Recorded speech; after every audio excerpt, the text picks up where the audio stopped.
and thank you for being with us on a very dynamic and exciting topic, actually, for us. We love your participation. I'd like to introduce our panel guests with us. Tanya Cole is the Minister Counselor for Commercial Affairs at the U.S. Embassy at the United Arab Emirates. Please give me a hand in welcoming our Counselor General. And also we have Sofía Barba. She is the Commercial Attaché at the Embassy of Mexico at the UAE. And Mr. Scott Blair, the Editor-in-Chief for the Engineering News Record. Come on up.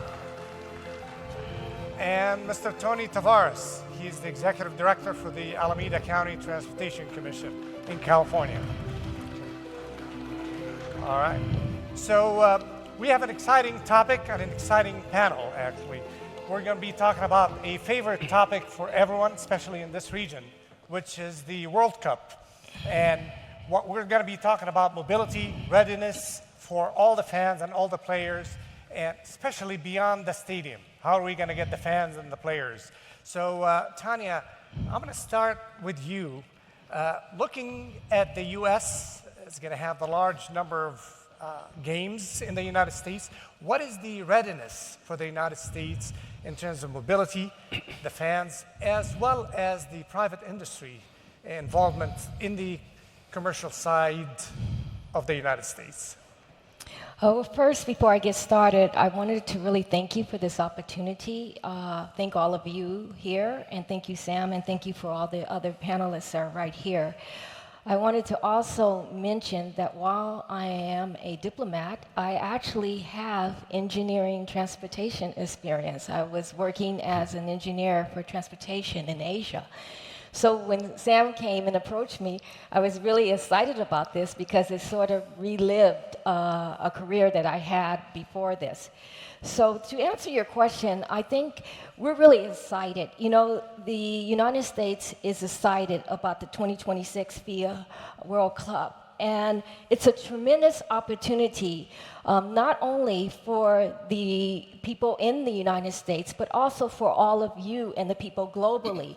And what we're doing, and you'll hear about this because we have the technology, and this is why I want to thank Sam and his team for coming here from California, and also representing other states, Arizona and various states. But it just sort of is a testimony to the innovation and the technology in the transportation field.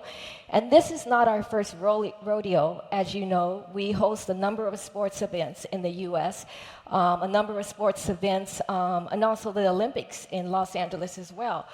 But what we have learned from that is data. If you collect the data, you analyze the data, and you take a customer-driven approach, and you think about, okay, how do we move people safely, effectively?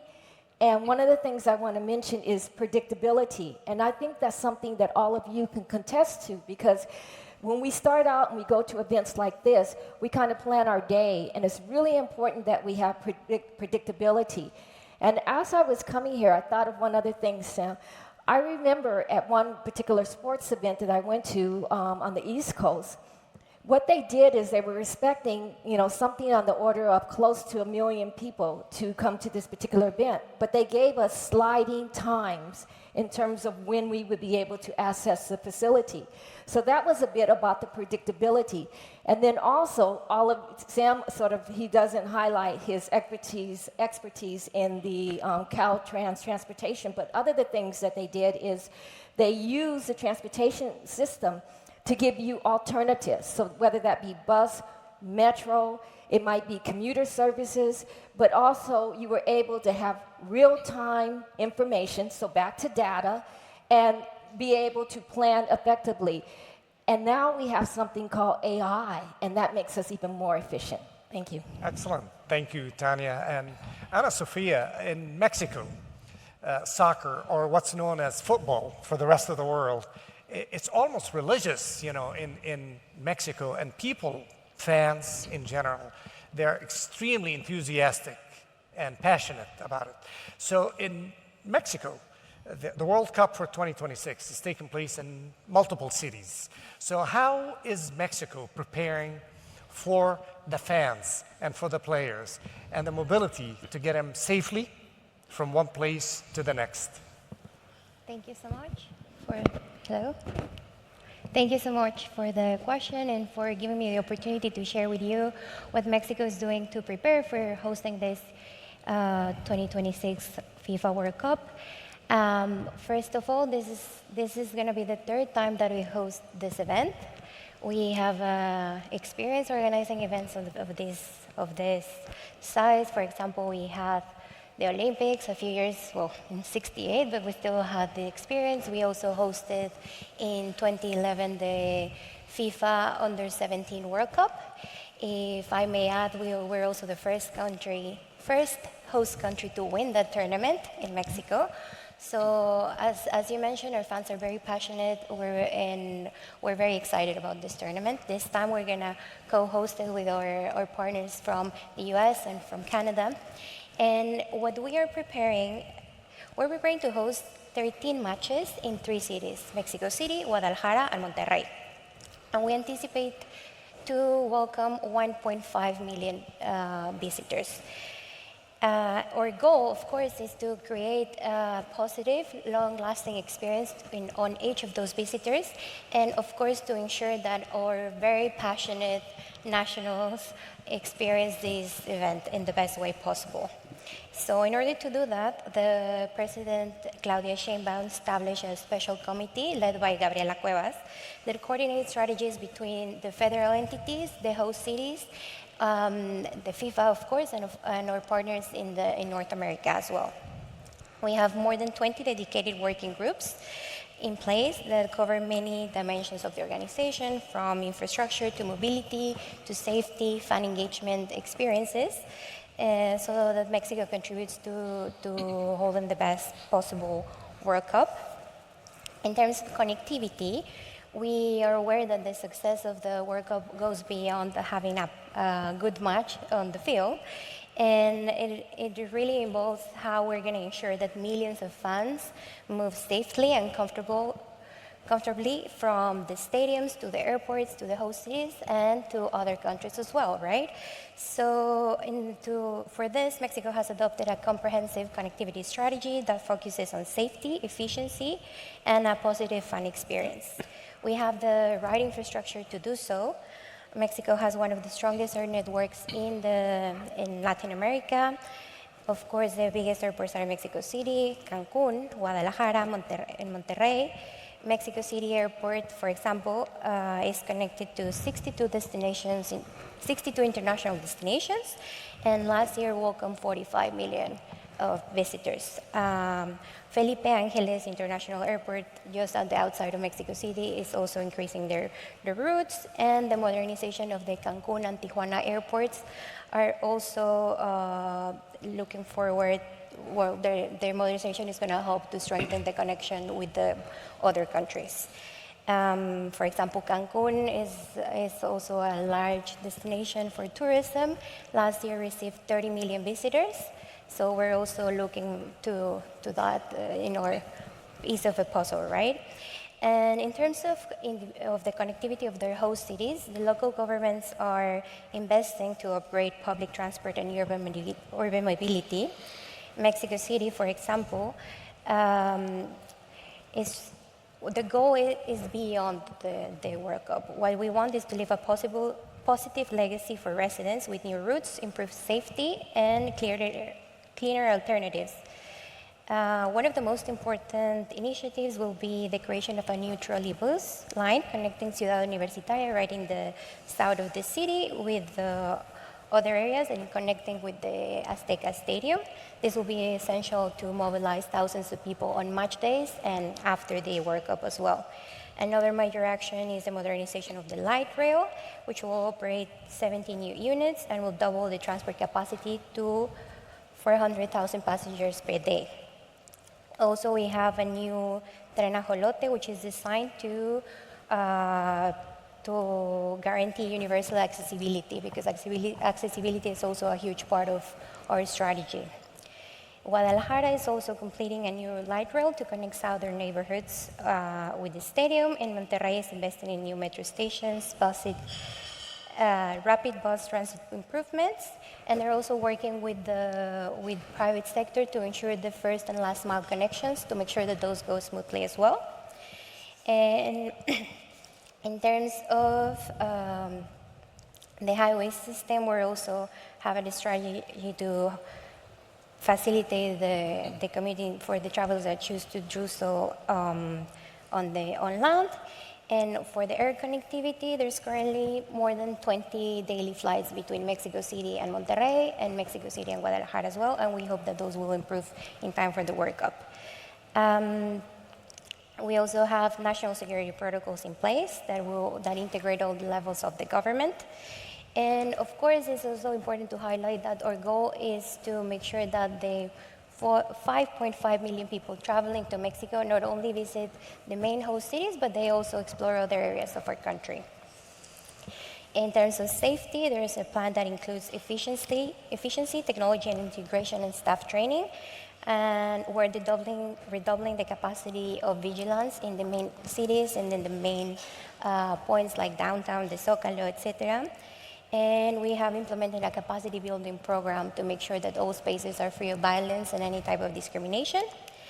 And lastly, I just want to highlight that it is very important to have a regional coordination. We have high-level working groups with our partners in the US and Canada.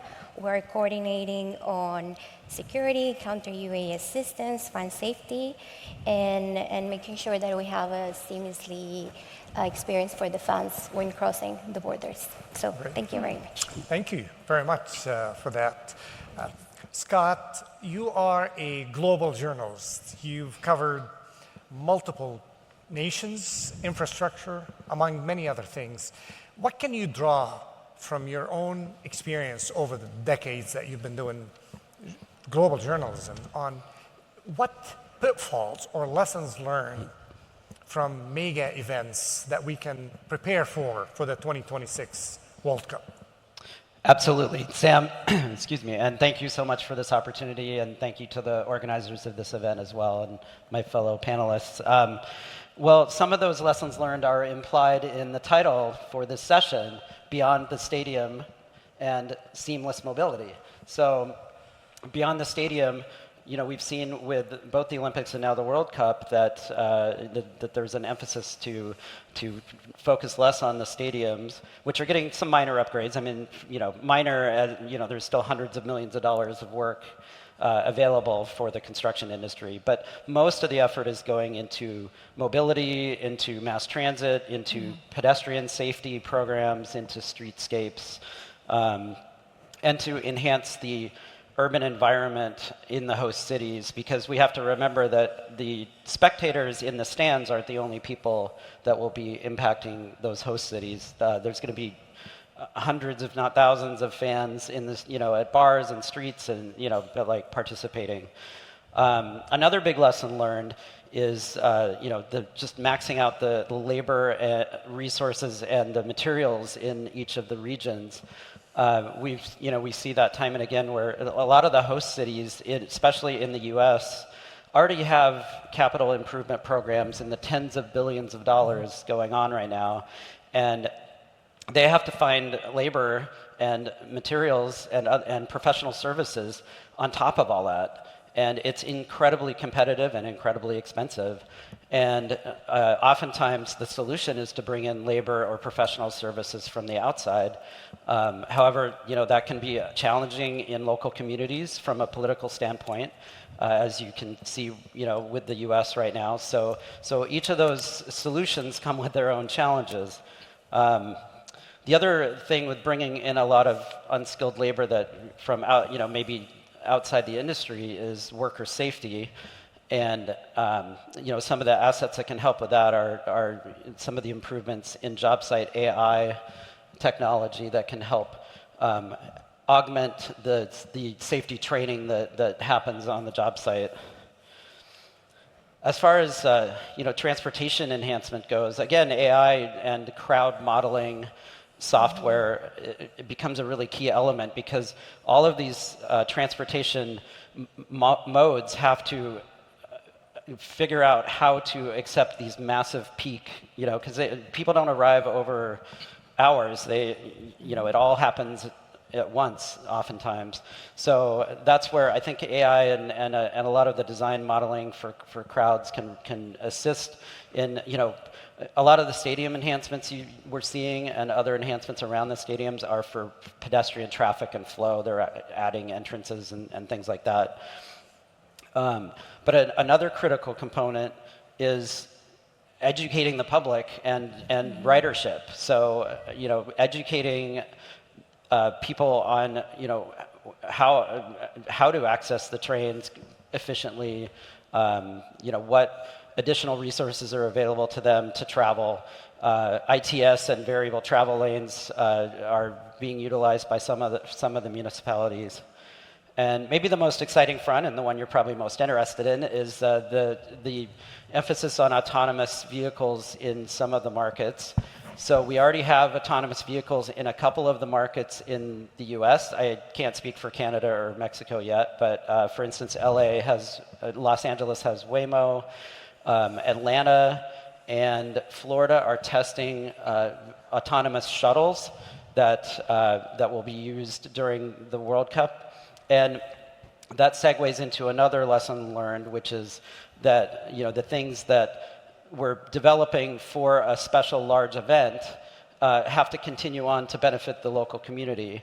And so, for example, from what I've read, the Atlanta shuttle project they'll test it during the World Cup, and it looks like they'll continue that in the future and use that data that they collect to further develop autonomous shuttles.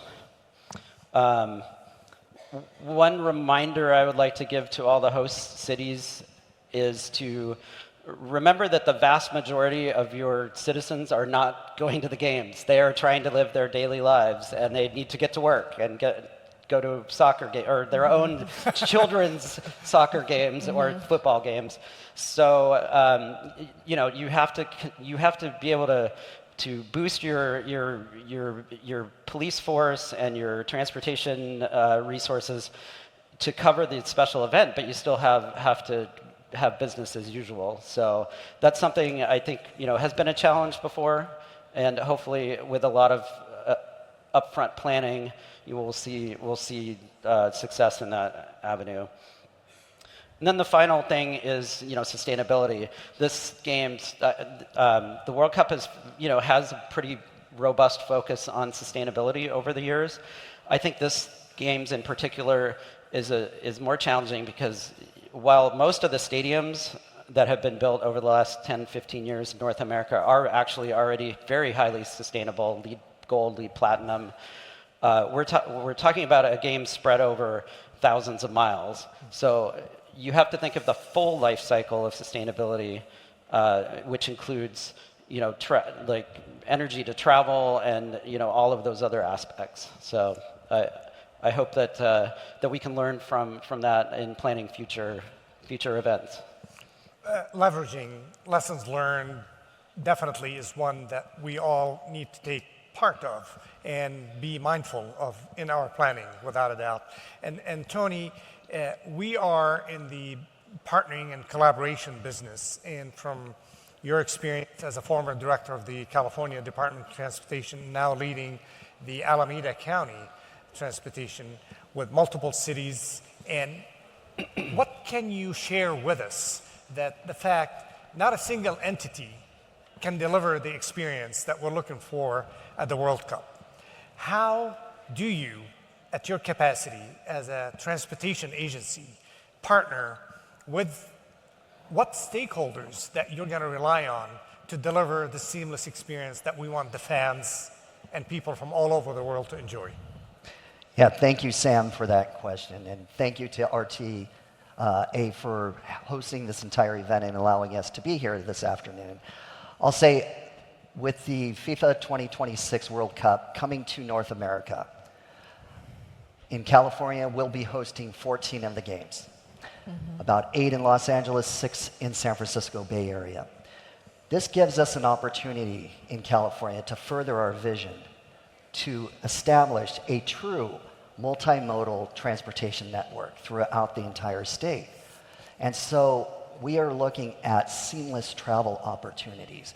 We are not only looking within our own silos in the Bay Area, within our own county, but really coordinating and partnering across the entire state, as well as having meetings, discussions, and partnering with the cities across the United States that will be hosting games themselves, where planning scenarios are taking place and sharing the opportunities that we're learning with Atlanta, with Dallas, with Kansas City, with other venues.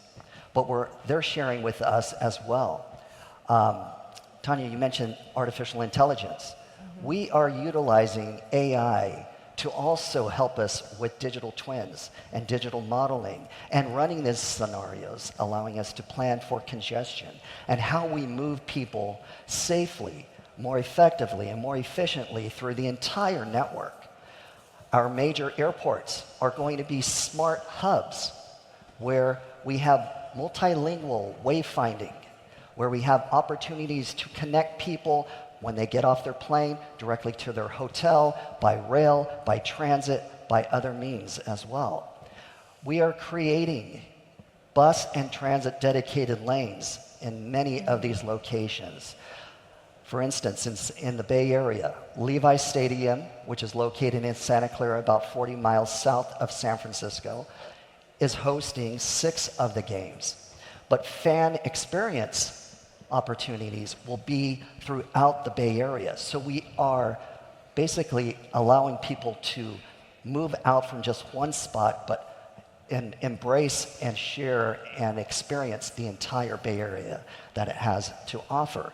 So there's opportunities there. How do we move people more effectively through that system? I mentioned the smart hubs at the airports, but also what a big part of that is what we want is to leave a legacy at the end of the day. Anything we're doing for the 2026 FIFA World Cup, we want to leave in place to be utilized for our populations going forward. And this is an opportunity also for us to prepare for LA 28, the 2028 Olympics. So if we get this right, it will only help us as we move forward with 2028. Very well.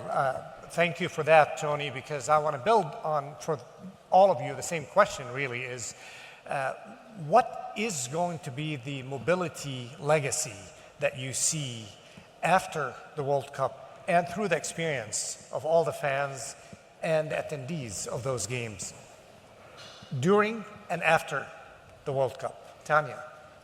Well, I just want to sort of touch upon what he said, Scott said, is I think it's lasting infrastructure, but it's also improved community services. And that's something that's done very well here in the UAE. I was here when they did the COP28. It was just remarkable the way that they were able to move millions and millions of people and do it efficiently. And so I think that what will be lasting, not just that we will win the World Cup, I had to throw that part in there, but it's an opportunity for the U.S. to shine. And as many of you know, the U.S. likes to lead. It wants to be visible to every fan and every player. But I think it's an opportunity to be community-driven and customer-driven and demand-driven. And so I think that's really important, that it's a way that we can build infrastructure and also opportunities to move people and services in a manner that is sustainable and longer lasting. One of the things that I really, really want to emphasize is, as many of you know, is that the U.S. is definitely a technology center. It's an AI hub, and this is an opportunity also to harness that technology. But not only from an engineering and technology standpoint, but also to pass on that technology and those aspects to the community, and something that they can use to improve their life. And I think really the community, like you said, are our customers, and those people who may not attend the event, but who need to go on with their daily life, they're going to put us on notice. and this is an opportunity for us to shine. The other thing I think is really important, and this speaks to what I do, I am a Department of Commerce employee. I work for the U.S. Commercial Service, which plays a critical role in working with public-private partnerships. And you mentioned that, Tony. This is an opportunity to harness those partnerships and look at and not just the big companies, also those smaller companies, bring that technology, the services, and give them a sort of seat at the table. And that's something that commerce, this is what we do. We bring in U.S. technology. We try to identify the best of the best. Mobility in terms of unmanned vehicles, technology in the sense of using data, getting data smart in the AI realm. All of this is something that we want to get better and better at doing. And I know, having worked with the UAE and the ministry, the UAE has a ministry of AI. Can you believe it? I mean, the first time I walked in there and heard about that, I said, wow. This is a place where they say the impossible is possible. And I think what I'd like to leave here for the U.S. is that I think we are also going to make the impossible possible and make it seamless. And I thank you for that. Okay, this is a great same legacy question for you, Ana Sofia. Mexico is known for legacies. What's going to be for the World Cup? Well, to start with, the infrastructure that we're investing on, and is one part is the private sector and one part is the public sector. But all that infrastructure that I mentioned before, the modernization of the railroads, the airports, the railroad expansions, all of this transport infrastructure that is being scaled up is not gonna go away once the World Cup ends, right? This is a huge opportunity for us to improve in times of how the benefits that we give to our people. And in terms of transport, of course, but it goes beyond the transport. And as my colleagues were saying before, if we look at the numbers of how many people are actually going to go to the matches, it's very limited. For example, in Mexico, is less than 900,000 people that are actually that have a seat at the stadium. So the challenge is, how do we do this? As you say, that is sort of like a religion for Mexicans, but not only for Mexicans, that is to all the people who are not going to be able to go to the stadium, right? How do we make this ours? And the government has been very intentional in the way of saying, like, how do we get all this tourism influence and all the money that is going to come with an event of this scale? How do we make all this money reach the communities and stays there to the small and medium enterprises, to the small communities? We're doing a lot of engagement with the private sector to make sure that the big companies that are going to get a lot of visibility during this event are giving back to the community. We're taking back spaces that were abandoned, like football fields for children to play with. So all of this improvement, this is a chance to improve ourselves and also to make sure that all these benefits stay in the country and they're long-term investments. Very good, excellent. And Scott, you've covered many legacy events, global infrastructure improvements of the past. What legacy do you think this particular 2026 World Cup can leave based on what you've seen, successful legacies in the past? 2 words: intermodal connectivity. Right. That's Finally, 3 words. Interconnectivity. Okay. 2 words with a dash in between them. So, but I'm talking about the first mile and the last mile, really. And I'm sorry to pick on LA, but I'm going to. So, I live in a neighboring state. I fly in and out of LAX, Los Angeles' main airport, a lot. And up until the recent, just now, you cannot get to LAX on public transportation other than some mysterious bus that, or by taking a train to near LAX, but then having that last mile to the airport, to your gate, literally takes longer than the last 10 miles that you got there. So that's what I'm most excited about, is that it's allowing investment into things that really, as advanced as the U.S. is we, those kind of connections were behind many European and Middle Eastern and Asian cities. Like to have one of our major airports not connected to the people that live and visit the city. So I'm super excited about that legacy, and that's just going to continue to benefit all of us, whether we live there or visit there quite a bit. And then maybe more directly relevant to this conference, I'm excited about the opportunities for the autonomous vehicle. There's even talk of, not autonomous, but air taxis. New York has one now to get from the airport to downtown, and they're looking at it in other states as well. Currently piloted, but those are the steps that you need to make an autonomous future, is to have these pilot programs that actually are in place during a major event and then can be utilized in the future.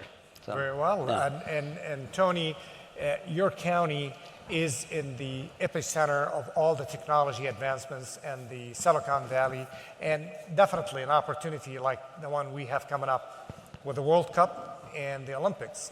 How do you see the legacy beyond the stadium, as our title goes, well after the 2026 World Cup? No, thank you, Sam. And thank you, Scott. That is very true what you said about LA and the inability right now with transit. I will say in California, we have over 200 transit agencies, all operating with their own fare box system and their own touchless or card system. So in California, we've established the Cal ITP program, which is a seamless, cashless system that allows anyone who enters California to be able to use their iPhone, their Android phone, to be able to tap and utilize any transit system in the state. I believe having real-time data that we can share, where you can plan your trip from point A, let's say Sacramento to Los Angeles, going across multiple modes of travel in real time. You'll know when a train is going to arrive, when the next bus will be there, and it's coordinated, is a legacy that we need to strive for the 2026 FIFA and beyond. The opportunity to share data across multiple jurisdictions is also a huge goal of ours, and not continue to be siloed in our individual cities, counties, and regional areas. So being able to share that data, real-time data, and having a system that is seamless for the user, that user experience, is going to be critical for us as we move forward in the future. So you think Scott, in this case, does not have to worry about the first and last mile or the connectivity if he were to attend one of the World Cup games coming into That California? is a strategy going forward. We'll have the major backbone, the transit, the commuter rail, but those mobility hubs where Scott can get his first and last mile connections as well. Fantastic. And would we be able to share this success and those data across even countries? Because what I want to get to all of our panelists really in closing is, Tanya, in your case, what would be the one success factor that can really make this upcoming event a truly enjoyable, seamless event, not only for participants in our audience, but people that want to come and visit and use that for future World Cup events? I think it's really the global leadership and the knowledge sharing. And I think we can always get better at this. Yeah. And that really is the word innovation. So as we innovate, as we find things that work and things that don't work, that we share that knowledge globally. And I think that this is really important. If we leave anything, it's something that we can all benefit going forward with future games. And I do think that the North America the event will be, the World Cup is going to be quite a great event, and I invite all of you to come and experience it. Fantastic. And Anna Sofía, for one success factor that Mexico can really thrive on and make sure that this experience is not only lasting for the World Cup, but for future visitors to Mexico, what would that be? I think for us, the key word will be coordination. Coordination in between ourselves, like the federal entities, with the with FIFA, and of course with the partners, with the U.S. and with Canada. I think coordination in terms of sharing strategies, coordinating what we're gonna do, data information, knowledge sharing, somehow having the synchronized schedules, harmonized protocols, all of this will contribute to a better experience for each of the travelers and for us as hosts as well, to make sure that we are all in the same page. That will be very beneficial, I think. And another part will be also I think this is our time to show as a region how well we work together, because we work well together, and this is our time to show it.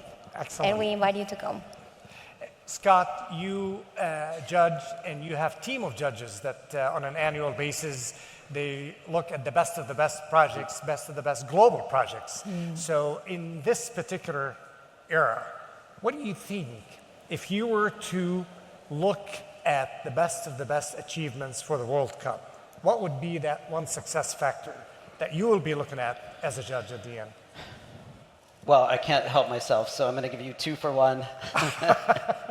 I'm going to go back to education and public outreach. It's such a critical component, because the best laid plans will come to nothing if they're not communicated to everyone involved in from the public and other agencies and the entire, everyone influencing the outcome of the game. So that's got to just be key on every element. And then something you touch on a bit as security, because we're talking about games over 3 different countries.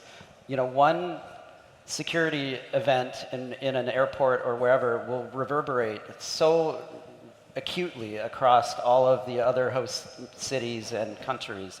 So I'm very happy to see that, I'm already reading about some planning that the Port Authority in New York and other agencies are doing to really enhance and boost security for the games. So. Fantastic. And Tony, same. One factor that defines success, at least even the stadiums that you're going to be overseeing during the World Cup.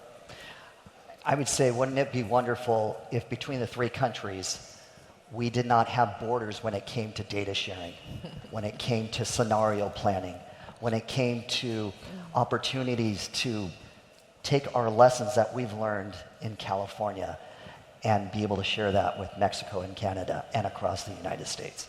That's a success to me, if we can get to that point. That is excellent. And I would like to really ask our panel organizers if they can have the QR code on the screen, because I want to invite our audience to actually give us your feedback on the participation from our panelists. But in closing, I will not ask the panelists, who do you predict that's going to win the World Cup? Because that is going to create some different controversy. International incidents will occur. But I would love for our audience to predict, actually, at some point, who's going to win this year's World Cup. So please use the QR code that you see on the screen to give us your input and your feedback on our panel's participation and the value that we've added. I really would like to thank all of you for accepting my invitation to be on this panel. And we want to thank the Dubai World Congress for Self-Driving Vehicle Transport for having us on your stage today. And we wish you a very successful closing to the Congress. Tanya, thank you again for being with us. And Sofía, appreciate your contribution on behalf of Mexico.